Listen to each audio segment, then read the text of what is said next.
Samurai. Meron ba? Meron ba? Meron ba? Meron yan. Paano?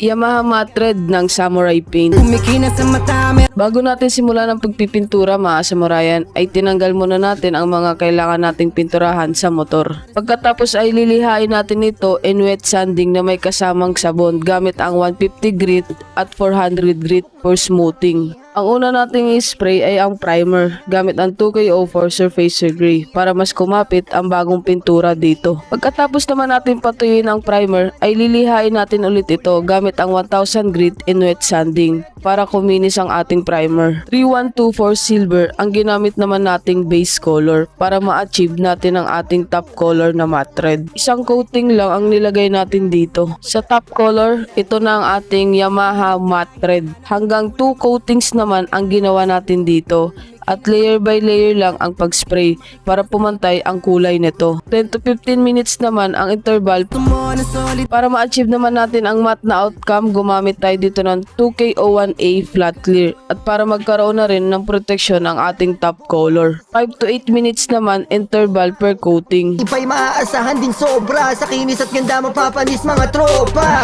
Kaya Samurai Paint ang iyong piliin. Malupit tapos madali pa to na gamitin sa kotse o sa motor. Sok na sok talaga tol, kayang-kaya neto napapugiin. Follow us for more tutorial video. Subok na kahit kanino mo pa i-consult.